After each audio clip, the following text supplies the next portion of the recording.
How are you? Good. Can you tell me a little bit about yourself, your name, and where you're from originally? My name is Anthony. My last name is Kimani. I'm from Africa. That's in Kenya. It's in East Africa. I've been here for 27 years. In America? America, yeah. How old Uh, were you when you came? I was 20. 20? So you lived 20 years of life in which city in Kenya? Nairobi. Nairobi. Yes. So you have your like graduation mostly on like undergraduate or high school from Kenya, right? Yes. As soon as I graduated, I graduated when I was 18. Okay. I spent a couple of years in one of the private schools doing computer science. And then I decided to come to the United States for my studies. What was it like growing up in Nairobi? What was your childhood like? Was it a happy one? I want to say it was a happy one. Surrounded by family, obviously. Um, it has some challenges, but it was pretty much good. And how many siblings do you have? Like, did you have a friend circle and growing up? You used to hang out playing, or how did you? Yes. Yeah. I do have two siblings. My brother, which is my last one, but then my sister, she's the second one. Um, and obviously, I have a lot of friends back home. Um, You have both your parents with you, right. yeah, Yes. growing up. Growing up, yes, both my parents, fortunately enough, were alive. But my dad passed away, say 6 years ago. Oh, so My sorry. mom's still alive. Okay. And so when you came to the United States, did you come by yourself or the whole family I came by myself, alone? uh, alone. Yeah, I was 20 years old, 20 years really young. And I was told you need to go to the United States. You got a visa and gives you bags and keep going. 20 years is quite young for a kid from Africa to come to the States on his own, right? Yes, it was a culture shock first of all. And I would say the first few years it was very challenging. How old? What year was it when you came? I came in 1996. So was it challenging to find a job with your accent and your education, or did you already have a degree from here? Um, or when I came here, I came to a college called Sheila University, which is located in Dunedin, Florida. Immediately. It was a private school. It was financially challenging when I go here. I think I only attended maybe a couple of semesters there, and I could not afford to continue because it was too much. And needless to say, I had to go find a job and kind of move out of the school and kind of survive a little bit before I went back to school. So tell us some of the challenges or different kind of opportunities you've had in America versus in Kenya. So I would say in America, you know, life is tough. It's not as easy as most people think. When you come in initially, you're really young, but if you work hard, Mhm. you can make it. I can say I've been through a lot of challenges in life, but at the moment, I think after 20 some years, I can say I can sustain myself, and I'll say I have a decent life.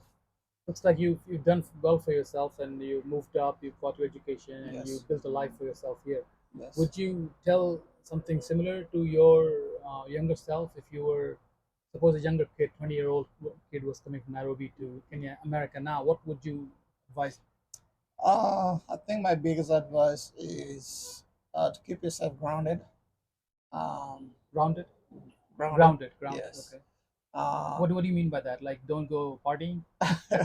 yes, because I've seen a lot of people that Okay. come in and they get caught up with, I want to say, fast life. Mhm, Um, so you have to remind yourself the reason you're here, mhm, or else you're gonna be caught up with, a lot of, things that so especially when you're young. mhm. So I think I pride myself where, I've been brought up to know the value of life and your action, you have consequences. So I did not take, some of the parts of most 20 years old do want to take.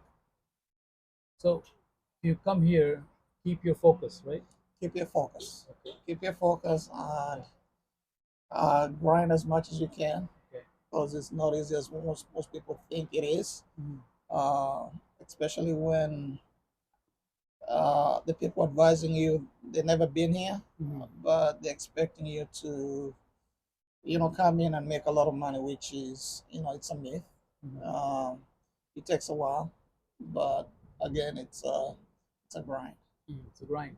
And do you think when you go back to Nairobi, I don't know if you go or not, but do you think people who live here, who live there, haven't come here, they have kind of a strange perception about America?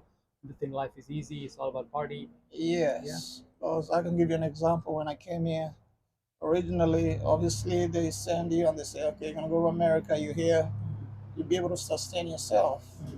Not realizing, first of all, when you come here, especially with a student visa, you're limited of what kind of jobs you're gonna get, and most of the time you're not even supposed to allowed to work. So if you don't have money to sustain yourself, then it's gonna be a struggle.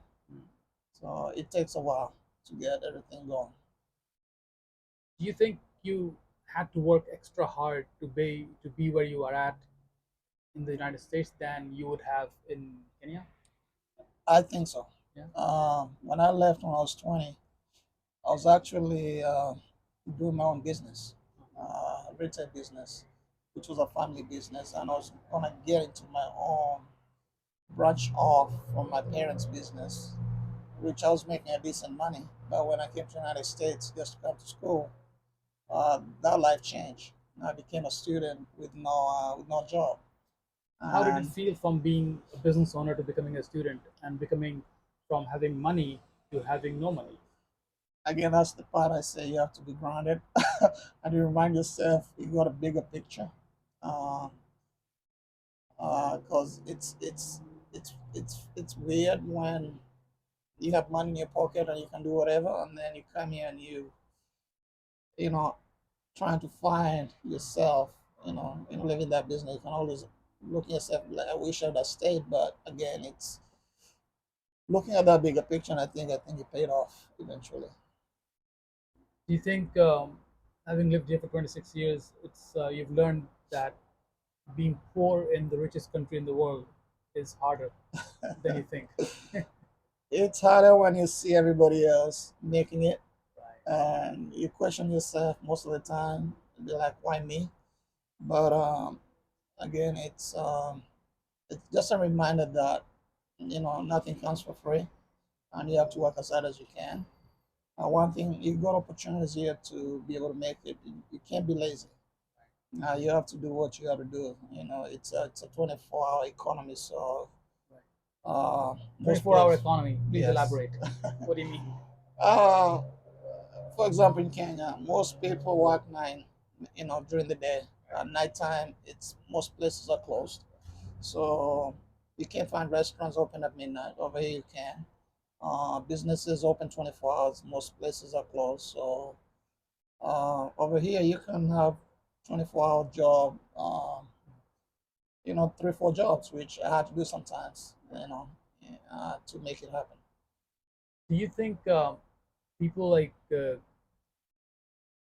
even though you're probably a citizen, right? Yes. You're a citizen and you're an American man now, Yes. and but people in America still think of you um, as a foreigner, and they like when you work in Yes. your like when you're at a workspace in your where you're working right now. Yep. Do the people think of you as a foreigner and they think you a little bit less than they would of other American people as a Um, boss? Do you feel that? you're gonna feel it.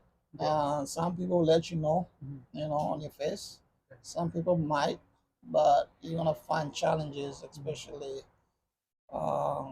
you're getting questions a lot, and you have to do 110% most of the time to be able to, get recognition sometimes. But that's part of America right now. What do you think of as an African American man Mm. or African man in America? Your accent is an advantage to you, or can it be? Do people expect you to speak a certain way, but you don't, and they're surprised? I get most 90% of people think I'm from Jamaica. Do you go along with that? So, Sometimes I do, but sometimes I tell them where I'm from. They never heard about Africa or Kenya, so Right. be an interesting conversation. But I don't take offense to it. You know, what people think about me doesn't, you know, Mm. describe me, but it's what I think that what I can do myself, because you can't be tied up Right. with people's nonsense sometimes. Do you think your foreignness is also an advantage to you sometimes? I think so. Growing up, because I've seen both worlds, being poor and also being successful. Mhm. I know when things are not going right sometimes. I know I've been in the worst places, so I take it as another challenge. A lot of people who never left America, right, who Right. live here, work, and they do not know what it takes to come to a different country Yes. and build your life, what you have to sacrifice. They Yes. have no idea, Yes. and you know that, I know that, Right. and do you think, like you said, you use the word regret? Like sometimes you regretted leaving, Yeah. but eventually it paid off. Right. What were some of the most like things that you most remember or long for in growing up in Africa, Kenya, and Nairobi, or things that you wish you could have had it here? The sense of having your family next to you, be able to, spend time with your in-laws, your siblings and stuff like that. But it's uh, it's challenging, especially when you're young and there's nobody you can run to. Sometimes, Mhm. if you need help, it's all by yourself. Mhm. But Kenya, I would say it's an interesting place, which I do visit, most of the What time. do you mean by interesting? Um, In a good way? it's in a good way. Okay. It's a beautiful country, beautiful people. So, um, And do you like? I mean, I know very little about Kenya, mhm. but do you think Kenya is similar to like Nigeria in some way? Except the fact that they're also in Africa. Oh, um, Kenya. I mean, in the recent years, Kenya is one of the top three countries where in Africa. in Africa where you know we imagine to be the next developing country right now. Oh wow.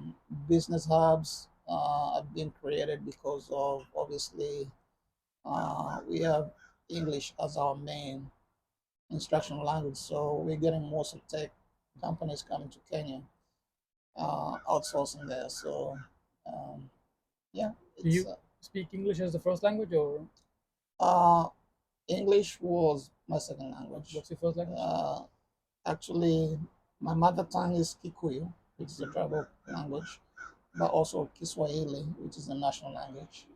But we use English as an instructional language because Swahili is we're under spoken in British. Tanzania, right? Tanzania, they do speak also Swahili. It's also right. Yeah. So your Swahili is different than theirs. Yes, because I think the instructional language, if I'm not wrong, it's Swahili. Okay. Uh, but we have, in our schools that we have English as instructional language. Very nice. So overall, you're pretty happy and content, Yes. and you are. But sometimes you wish you have had your family here, which is tough, right? Right, Like right. mostly, like you said, your mother passed away. No, No, my father, dad. father. My Sorry, dad. sorry, father. Was he here or was he back? Goes back home. So were you able to visit? Yes, I was able. He actually visited us a few years before he passed. Mhm. I came to Florida for maybe a month or so. I was able to tour a little bit here, and then yeah, he just passed a few years ago. But he was passed, went back home. Do you still keep in touch with some of the friends when you were young, like 18, 19, and they are still there, and how the lives have evolved? Can you connect with them when you go back? Yes, yes. Okay. I mean, with technology, especially with things like WhatsApp, it's a daily thing. It's a communication thing. What I mean is like when you connect on the same mental wavelength, like are they still doing the same thing as you did with you because you've moved on? Right. You know what I mean? Yeah, they might feel, they Okay. might feel like you're on a different level, Right. but if you have friends for years, there's some things in common you still have in common that you can share. But their life might not be the same because obviously of the parity of the economy and everything else, income. But yeah, I keep tabs with most of my friends, That's very especially good. high So you school. you're So still in touch with them, yes, and they think you're a humble man, always encouraging, and yes, right.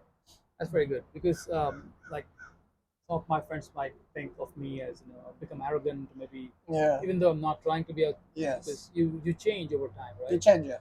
And then it's inevitable. Yes. And but it's still like your friends looks like you've been here longer than I have, Yeah. 26 years, and they must be when you you must be 40, 50 years old now. Your friends, right? Some of them. I'm turning 47 actually. I 47. turned 47. So yeah.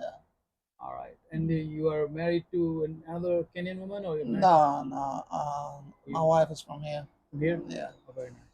Yeah. We And married since 2011. 11. But we met in 2000, so we've been together for a while. My goodness, Yeah. commitment. Yeah, commitment, yeah. So, Yes. well, I don't know what else, but do you have any other suggestions for any newcomers who are coming now from other countries like India, Pakistan, Kenya, Africa, anywhere? Um, Just the same thing, like grind, ready for the grind, right? yes, be ready for the grind. Be humble. Okay, Uh, don't be afraid to do. Don't be afraid to start okay, from the bottom. okay. Because most of the time, if you live in your country, maybe you're in a different level, Mhm. and you come in here and you have to get some odd jobs to make it, then you have to do it. How do you feel about like you were a business owner and you came and somebody tells you, "Hey, clean the bathroom," right? And but most people in India also, I don't know how people like in Yeah, Africa think this is quite demeaning. I don't do this. yeah. If you can have that mentality, that's Right. mentality you can have. Okay. Because if you have that mentality, then Stay back. you stay back. Because you're gonna do some things that you might think it's above you, but again, you have to look at the bigger picture, what you want to accomplish. So, most of the jobs you have to start from up and then improve yourself and work yourself way up. So it pays in the long run. It might If not be, easy. Do you think it also teaches you something about yourself, about if you have to do a menial job, if you can get down to that level? Suppose if you're wearing a tie as your boss and get down on your knees and clean the Yeah. bathroom, it's not the worst thing in the world, right? For me, I grown up learning that if I'm the boss, I can't tell my employees to do something I can't do myself. So they see me, whatever I need to be at with them on the grind, on the floor, and they appreciate that. And you hear a lot of comments be like, "You're different from XYZ boss," because they never used to do that. Which is it's a good compliment, but it creates teamwork and respect. I'll talk about one more thing. What about the work culture? Like if you're a boss in India, for me, Right. for instance, you, and at least from the time when I was living there, Yeah. you act like everybody's beneath you. And Hmm. they're there to serve you, and you can they have to call you sir. It's changing now that Yeah. everybody calls you sir, and there's a kind of a hierarchy situation Right. where you, as soon as you walk into the office, everybody like gets squirms in the seats a little bit. They Yes. get up and say hello, thank you, and all Hmm. that. And they're not on the same level. But here, how what have you noticed? Because you do you have to respect. I mean, I know for me. I mean, did you have to learn to respect your somebody who is working but not the same level and treat them as equal? Yes. Okay. And I think that's what makes there's a difference between being a boss and being a leader. There you go. There you Uh, go. Being a so boss and being a leader are two different it's things. two different things. Right. Being a boss is to be able to motivate your people Mhm. and get the results what you're looking for. Being a boss is just harassing and pushing people, and in the long run you might have short results, but in the long run you might lose those people. Because number one reason most people quit is because of their bosses. Mm. It's Because not of what? because of their boss. Boss. Yeah, maybe they don't like the environment or they've been treated. It's not about money. That's what I've come to realize. Because you can find people, they can find a better job, but they want to come in and feel, Mm. they're having fun and they're also being appreciated. That's the difference. Do you think a boss can be a leader, but a boss may not be a leader, but leader can be a boss? That's right. Right? Yes. Boss may necessarily not be a good leader, right? Exactly. Yeah. That's And right. have you learned this because you have had bad bosses in the past, or you just are a good leader naturally? uh, it's a growing process. Mhm. Um, I know when I started as a boss or a leader, Mm. I had a lot of challenges. Mm. Like you see, you have that mentality, like I'm the boss. You do what I say, know what I do, or I'm gonna be mean, or whatever, or I'm gonna push you and make you feel bad. It took me years to learn that you can get through with honey than you know being mean, and that pays off. Because if you're the boss and you're affecting somebody's life, not just at work but also personally, I think that's the biggest reward. So you're making a difference in their life, not just at workplace, but in general. Yes, I feel I try to touch people's life Wow, as much as I can, it's beautiful. even if it's not just work. So people remember you even after you've left that job, Yes, right? yes, yes, that's right. And right, this is beautiful. So do you think this attitude might be different in people? I mean, not for everybody, but in general, what is the sentiment in Nairobi or Africa and Kenya? Um, in Kenya, The same, like, you do what I say. yes, just like India, Okay. and where I grew up, especially in the area I grew up, was a lot of people from India. Wow. And my school, my elementary, primary school was majority was Indian. So I've worked, I've seen different cultures. Yeah, it's a different mentality, and and I think as we, year goes by, you have to change and adapt because the people from 20 years ago, employees are not the same in the 2020s. We have to kind of know what motivates them What mostly. has changed in 20 years in employees? Uh, I'll say first and foremost, I think the motivation factor changed. Okay. Um, uh, I'll say We're talking about in America in general or in anywhere? America, I'm talking like what I've seen in Okay. 20 years. I've been a manager for 20 years in different capacities. Um, People get motivated earlier was about money, pay raises, and all that. But these days, you find out it's not just pay raises they're looking for; they're looking for other things. What are those things? Appreciation, recognition. Love Yes, and probably level of emotional support. exactly. So if you're the leader, you have to be the counselor, you have to be the boss, you have to wear so many hats, You have to be not counselor. You just have to be the therapist also sometimes. exactly, yeah. And that It's is that's very interesting. You brought that up. mhm. Appreciation. They're looking for appreciation, emotional support, right? Yeah. And somebody as a not just a boss, but also maybe a father figure of sorts. Yes, yes. And is it because the family's not the same? It's You know. it's not the same, and and this is, I think it's well documented that most our young kids, they don't have those structures, and sometimes the only place they find it's in the workplaces. So when they get home, sometimes they just get on their TV in their rooms on their computers, and that's what happens. When they come to work, you're the one that advising and disciplining sometimes, or they're getting more from you. So again, it's different. It's a different So world. if you're a good boss, if you're a good leader, Mhm. compassionate with empathy, the employees could also see their workplace as their home Yes, sometimes, yes, right? and you notice, as you go through, you know, people are not calling out, people are not showing up.